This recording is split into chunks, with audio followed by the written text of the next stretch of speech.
안녕하세요. 박준호 TV입니다. 오늘은 기업 가치 계산하는 법에 대해서 알아보기로 하죠. 최근에 넷마블이, 게임 회사 넷마블이 웅진 코웨이를 아직 한 것은 아니지만 우선 협상 대상자로 선정된 거는 거의 인수했다고 간주해도 틀림없겠죠.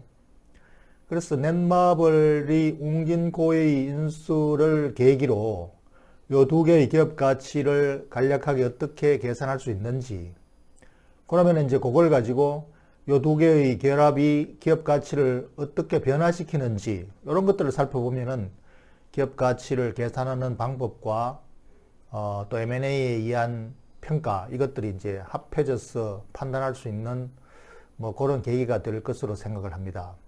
그래서 차근차근하게 한번 그것을 평가해 보기로 하겠습니다. 첫째, 웅진 코웨이가 넷마블을 만난 것은 잘된 만남인지 잘못된 만남인지, 이게 잘된 만남이라면 두 회사의 기업 가치가 둘 다 올라가야 되는 것이고, 잘못된 만남이라면 두 회사들의 기업 가치가 각각 더 떨어지는 그런 계산을 생각해 볼 수가 있겠죠.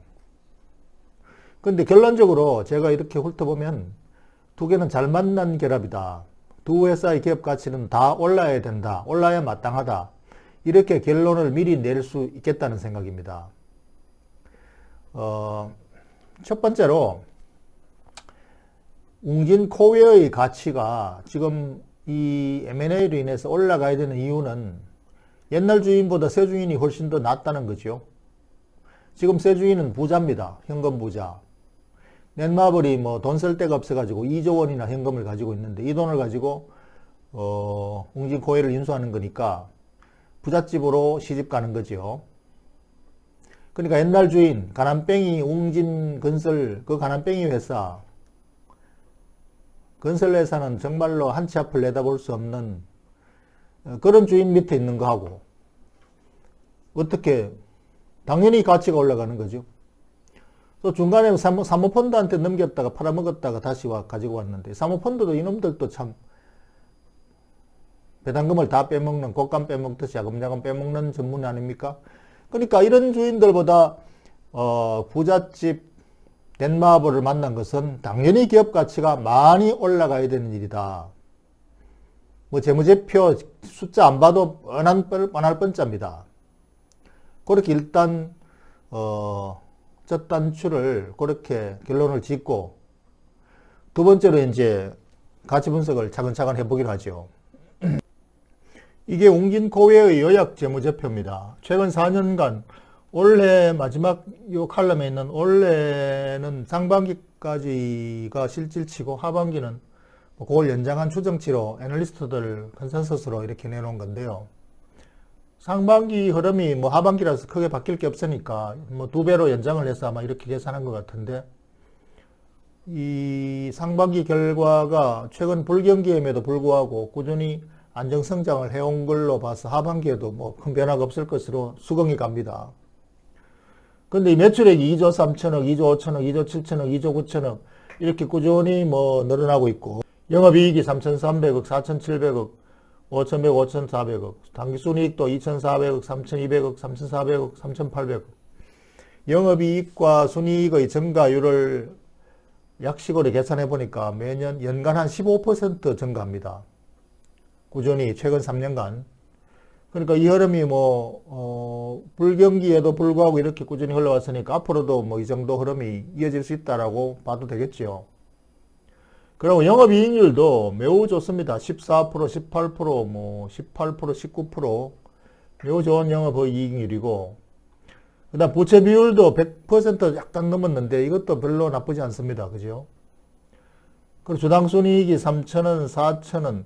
이 주당순이익을 가지고 PR을 내보면은 주가의 몇 배냐 내보면은 15배 정도 나옵니다.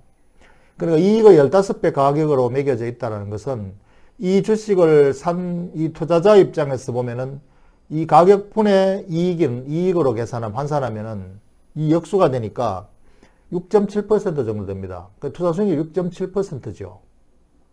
다른 그 투자 대상들과 비교하면은 뭐 오피스텔 투자 수익률 좋은 게 5% 나온다고 하는데 3%짜리도 쓰도록 하고요. 근데 이게 6.7% 나오면은 뭐 훨씬 더 우수한 거라고 볼 수 있죠. 그리고 또 이게 이 수익률이 그냥 고정되어 있는 게 아니라 이익이 매년 15%씩 늘어납니다. 그러면 이익이 15%씩 늘어나면 5년 후에는 2배가 돼요, 이익이. 그 10년 후에는 4배가 됩니다. 이러한 최근의 영업이익 증가율이 안정적으로 계속 이어진다면. 그러니까 이게 이 수익률이 가만히 있는 수익률이 아니죠. 성장하는 수익률이란 말입니다. 매년 15%씩 성장하는 수익률. 그러니까 매우 우수한 투자 수익률을 가지고 있다. 이렇게 판단할 수가 있습니다. 그래서 이걸 전형적인 안정성장주라 그러고 프리미엄을 매겨주는 매우 좋은 회사군에 들어갑니다. 불경기에도 방어적인 주식. 이 정수기 렌탈 플러스 뭐 가전 렌탈 이러한 회사로 불경기 선호주에 해당되는 경기순환주보다는 좀 프리미엄을 더 받는 기업에 속합니다. 주식으로 치면은요. 그래서 이것을 현재 PER이 15배라는 것은 현재 시가가 기업의 이익에 비해서 그렇게 비싸지 않다라는 판단을 할 수가 있는 거죠. 그래서 PER 15배를 받을 충분한 가치가 있다. 만약에 미래 이익이 뭐 불투명해서 주가가 하향 곡선을 그린다든지 알 수 없다. 상당히 불안하다. 이러면 그 가치를 제대로 매길 수 없습니다. 그런데 이 정수기 렌탈 회사는 뭐 비교적 미래 불황형 산업이고 전망이 괜찮은 걸로 평가받고 있죠. 그래서 그런 관점에서 가치가 충분하고 앞으로 성장하는 가치로 볼 때 현재 가치는 미래 가치 대비 저평가되어 있다. 이렇게 판단할 수 있는 거죠. 그런 반면에 넷마블을 보기로 하죠.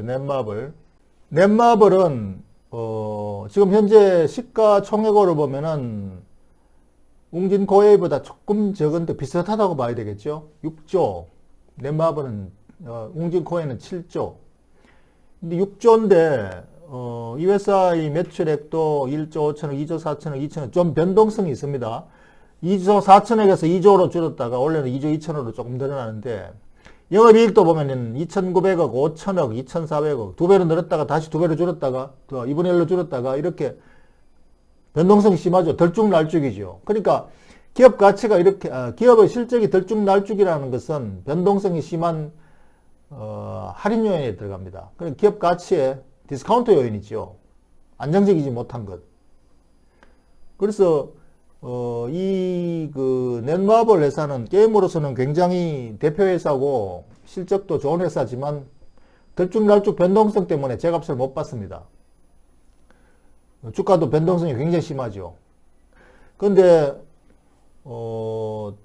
게임 하나 잘 만들면 뭐 또 돈벼락 맞다가 또 뭐 그게 또 뭐 사이클 끝나면은 몇 년 쫄쫄 굶다가 다시 또 하나 터지면 그러니까 이게 가치 측면에서는 들쭉날쭉 불안하다는 것은 할인 요인이기 때문에 이게 안정적인 어떤 사업 기반이 필요하다. 그런 점에서 안정적인 웅진코웨이를 인수한 것은 매우 잘한 선택이라고 봅니다. 그래서 지금 먼저 벌어놓은 돈 2조가 쓸 데가 없어가지고 회사에 은행 예금으로 넣어놓고 있는데 이걸 안정적인 사업을 내는 사업체를 인수하는 것은 굉장히 잘한 결정이죠.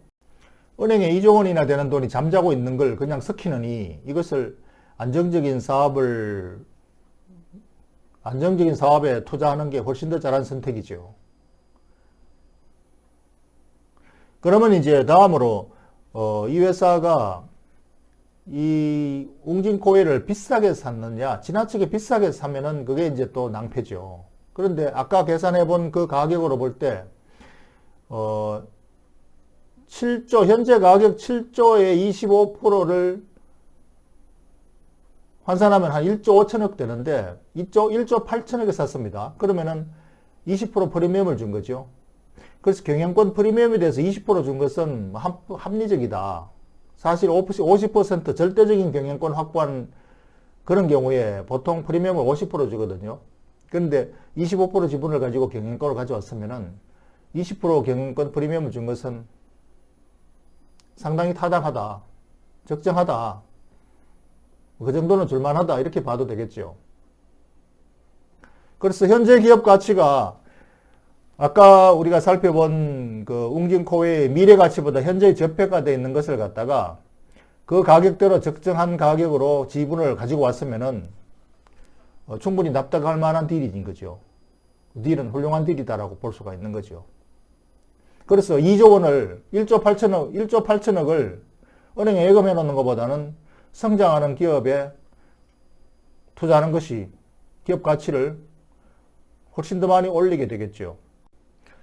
사실 이 두 회사의 시너지 효과는 그렇게 중요하지 않습니다. 두 회사가 다 각자 다 자립할 기반이 다 있는 거고 둘 다 성장할 수 있는 여건이 충분하고 안정적으로 굴러가는 회사고 돈이 남는 회사입니다. 그러니까 서로 간에 남은 거 빼먹을 그런 계산하는 그런 딜이 아니면은 두 개의 시너지가 뭐 특별하게 존재하지 않더라도 충분히 기업 가치를 올릴 수 있는 거죠. 두 개가 합쳐져서 서로 피해만 안 준다만 해도 뭐 그것도 본전이고. 그래서 결론적으로 넷마블과 웅진코웨의 M&A 딜은 두 회사의 기업 가치를 많이 올려주는 굿딜이다. 기업 가치가 올라야 당연하다. 그렇게 평가하겠습니다.